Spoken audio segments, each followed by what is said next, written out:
¿Qué tal, hermanos? La paz de Jesús esté con ustedes otra vez por acá. Esta vez haremos un paso bíblico sobre cada uno de los sacramentos, del porqué, de dónde vienen. Sabemos que somos una iglesia católica, apostólica, romana. Católica porque somos una iglesia universal, donde sea que estemos, estamos haciendo lo mismo, estamos en la misma comunión. Apostólica porque venimos pues de la tradición de los apóstoles. Entre esas tradiciones están todos los sacramentos impartidos por nuestro Señor Jesucristo, que desde la iglesia primitiva se han estado realizando hasta el día de hoy. Y vamos a irnos pues paso rápido por cada una de estas citas bíblicas en que se mencionan estos sacramentos. Comenzamos con el sacramento de iniciación cristiana y bueno, escuchamos de este cuando San Juan Bautista bautiza a nuestro Señor Jesucristo en el río Jordán. Luego más adelante nuestro Señor Jesús envía a los apóstoles pues a que hagan discípulos y lo bauticen en el nombre del Padre y del Hijo y del Espíritu Santo. Esto está en Mateo 28, 19. Y dice así: vayan pues y hagan que todos los pueblos sean mis discípulos, bautícenlos en el nombre del Padre y del Hijo y del Espíritu Santo. Hasta ahí todo está claro con este sacramento. Pero surge una pregunta entre muchas personas y es ¿por qué bautizar a los niños? Y entonces nos vamos a otra parte bíblica. Recordemos que en la antigüedad, en el pacto de la antigua alianza, lo que todavía los judíos practican, está la circuncisión que se hacía a los niños. Y basado en esta costumbre, vamos a leer un pasaje bíblico en lo que ya esta circuncisión quirúrgica ya no sería de esta forma, sino por medio del bautismo en nuestro Señor Jesucristo. Colosenses 2:11. En él también fuiste circuncidado, con la circuncisión no quirúrgica, sino mediante el despojo de vuestro cuerpo mortal, por la circuncisión en Cristo, sepultados con él en el bautismo. Con él también has resucitado, por la fe en la acción de Dios que resucitó de entre los muertos.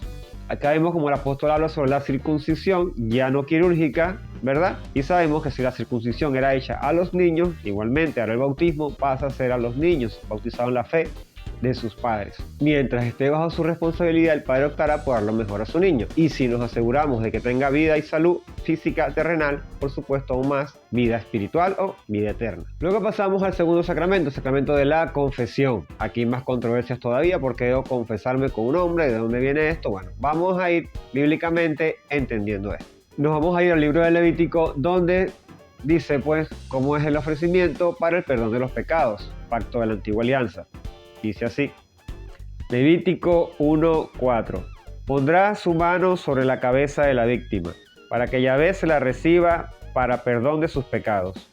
Sacrificará el novillo delante de Yahvé y los sacerdotes, hijos de Aarón, ofrecerán la sangre derramándola sobre el altar que está en la entrada de la tienda de las citas y todo alrededor. Podemos ver que es el sacerdote el que ofrende pues esta víctima, expiación, y la derrama sobre el altar. Ahora pasamos al pacto de la nueva alianza. Hebreo 10:8. Comienza por decir: no quisiste sacrificios ni ofrenda, ni te agradaron holocaustos o sacrificios por el pecado. Y sin embargo, esto es lo que pedía la ley. Entonces sigue: aquí estoy yo para hacer tu voluntad. Con esto anula el primer orden de las cosas para establecer el segundo.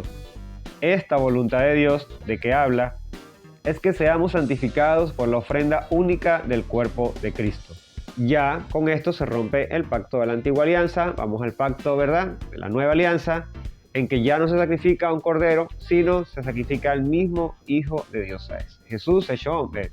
Ahora, ¿cómo este sacrificio será válido para nosotros? Jesús nos lo explica en la última cena.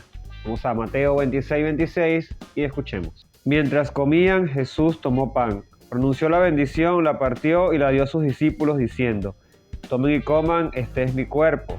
Después tomó la copa, dio gracias y se la pasó diciendo: beban todos de ella, esto es mi sangre, la sangre de la alianza, que es derramada por todos para el perdón de sus pecados.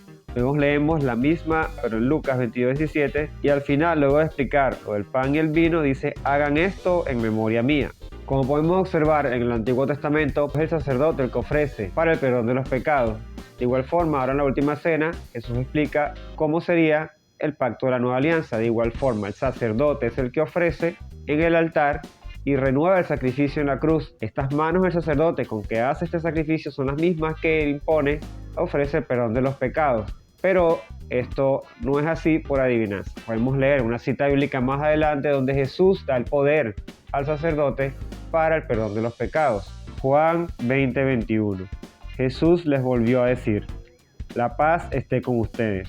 Como el Padre me envió a mí, así los envío yo también. Dicho esto, sopló sobre ellos y les dijo: reciban el Espíritu Santo. A quienes les perdonen los pecados, les quedan perdonados, y a quienes se los retengan, les quedan retenidos. Entonces vemos cómo aquí Jesús instituye este sacramento de la confesión por medio del sacerdote. No nosotros solos en nuestro cuarto, pues en ninguna parte de la Biblia aparece que sea parte, sino a través del sacramento. De hecho, si leemos un extracto de la carta a Santiago, dice lo siguiente: Santiago 5:16. Por tanto, confiesen sus pecados unos con otros y oren unos por otros para que sean sanados.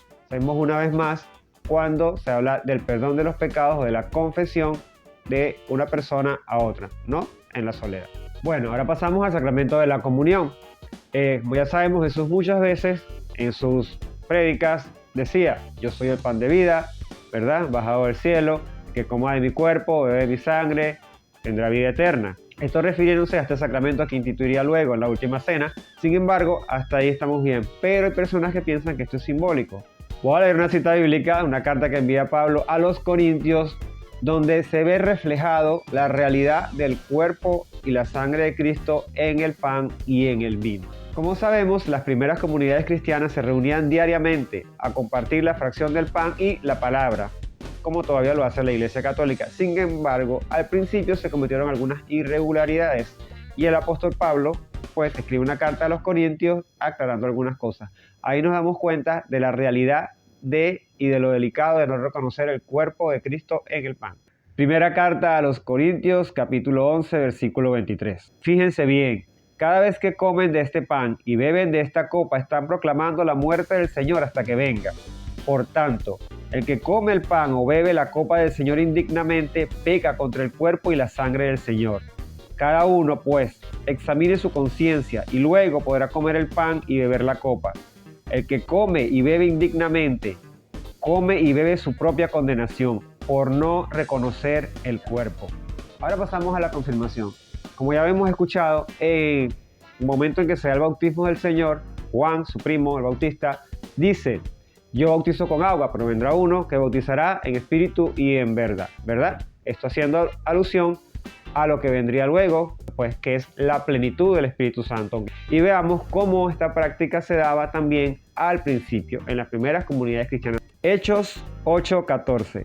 Al enterarse los apóstoles que estaban en Jerusalén de que Samaria había aceptado la palabra de Dios, le enviaron a Pedro y a Juan. Estos bajaron y oraron por ellos para que recibieran el Espíritu Santo, pues todavía no había descendido sobre ninguno de ellos, únicamente habían sido bautizados en el nombre del Señor Jesús. Pero aquí vemos cómo se da bautismo y luego se ora para la unción del Espíritu Santo para recibir la plenitud, lo que ahora se conoce como el sacramento de la confirmación.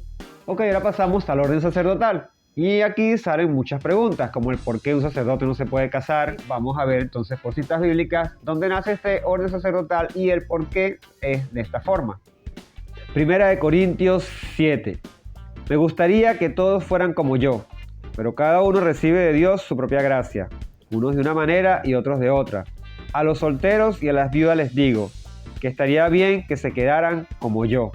Aquí vemos en esta carta que escribe Pablo a los Corintios, como él les dice a la comunidad: me gustaría que todos fueran como yo. Y entendemos que quiere decir con eso cuando se refiere a las viudas y a los solteros. Entonces aquí ya estamos viendo el sacerdocio, ¿verdad? Una persona soltera. Sin embargo, vamos a ir a otra cita bíblica donde queda más claro este sacramento. Hechos de los Apóstoles 6:2. Los 12 reunieron la asamblea de los discípulos y les dijeron: no es correcto que nosotros descuidemos la palabra de Dios por hacernos cargo de este servicio. Por lo tanto, hermanos, elijan entre ustedes a 7 hombres de buena familia, llenos del espíritu y de sabiduría. Les confiaremos esta tarea, mientras que nosotros nos dedicaremos de lleno a la oración y al ministerio de la palabra. Por lo tanto, no es de ahora, desde los apóstoles hasta hoy, está el ministerio del sacerdocio y no se permite el matrimonio, porque se dedican solamente al ministerio como tal. Ok, ahora pasamos al sacramento del matrimonio.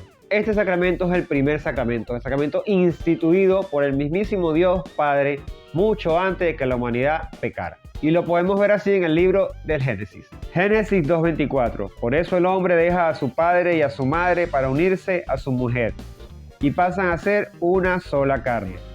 Sin embargo, nos vamos ahora al Nuevo Testamento y vemos cómo este sacramento sigue vigente. Vamos a leer la siguiente cita bíblica. 1 Corintios 7:8.